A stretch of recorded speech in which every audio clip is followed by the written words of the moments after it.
Have you ever asked yourself the question, why? Why did I become a parent? Why am I dealing with all these behaviors? Why are these behaviors still happening after all of this time? Why is my child still not attached to me? Or why am I still not attached to him? Some families may even ask, why did God ask me to do this? The reality of parenting is that it takes a lot of time, it costs a lot of money, you spend a lot of energy, and in the end, you will feel a lot of anxiety, fear, and grief. Of course, not every moment is filled with challenges and disappointments. There are also those moments as a parent that cause you to experience great joy. In those times, we can remember what it was that called us to be parents. The obvious question then is, how do you increase the joy and minimize the disappointments? Researchers on happiness discovered some interesting facts about parenting. Generally speaking, couples with children are happier than couples without children.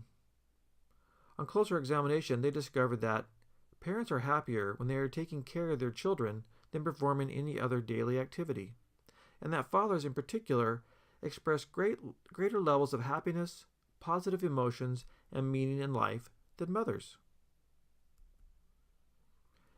Digging a bit deeper into this finding, the researchers found out that those happy dads had less child-rearing experiences than the mothers did. I bet you already guessed that, didn't you? Perhaps the most significant finding was the difference between the parenting act and the parenting role.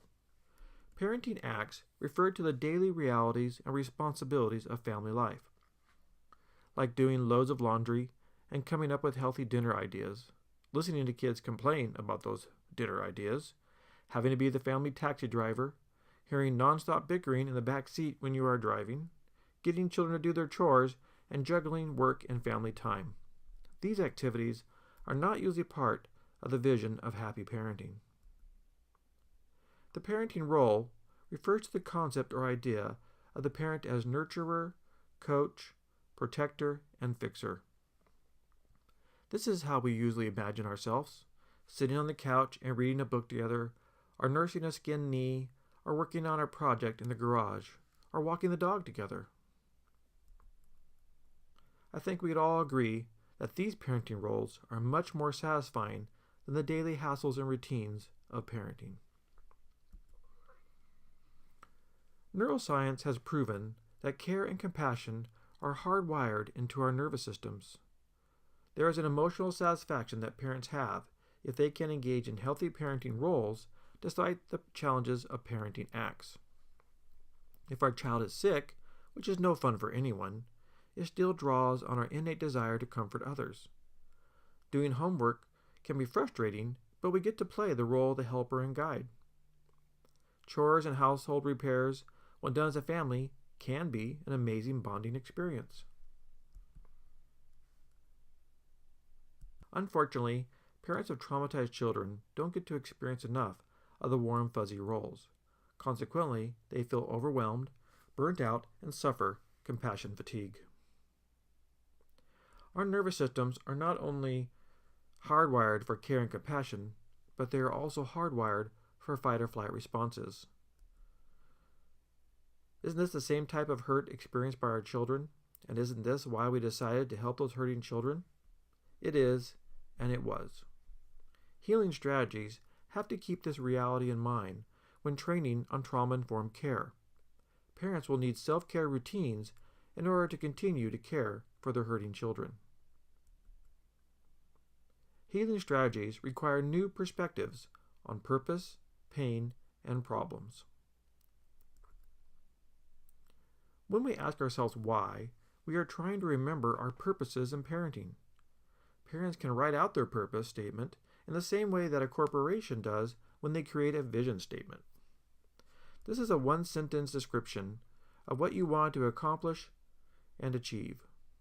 It is okay if the statement sounds big and emotional. If that's what you wanted, write it down. Take a second look at the statement. It might be time to update it for the next 5 to 10 years of your family. Recognize that this is a vision and doesn't give all the details for how this is to be accomplished. It is also not a perfection statement. So, if you have not achieved it yet, just refine it for your future. Some parents might have felt that parenting a hurt child was a spiritual calling. We are not referring to a religious institution specifically. Instead, it might have been a calling to something bigger than yourself, or to do something that would make a difference in the world. Hopefully, parents felt called to love a child who was unloved or unwanted, and that is a noble calling for sure. If this is true, consider what it means practically. At the end of the day, your child failed their math test, was kicked out of school, stole money from your purse, lied about it, peed on the floor, hoarded food, and called you ugly names, and if you still chose to love him or her, then you have fully met your purpose.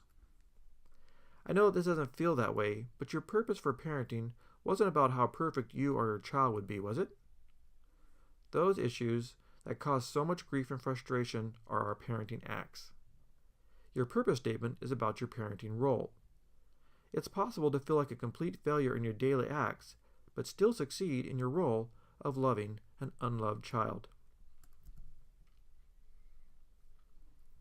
We ask why because we are confused about why our children continue to display hurt behaviors and why we are not feeling closer in our attachments to one another. The answer to this question is pain. When our children were conceived, there was an immediate primal bond between the mother and the fetus. Perinatal psychology no longer considers the moment of delivery to be the starting point of attachment. It is now believed that attachment occurs at conception, so that by the time delivery occurs, attachment will have already been working for 9 months.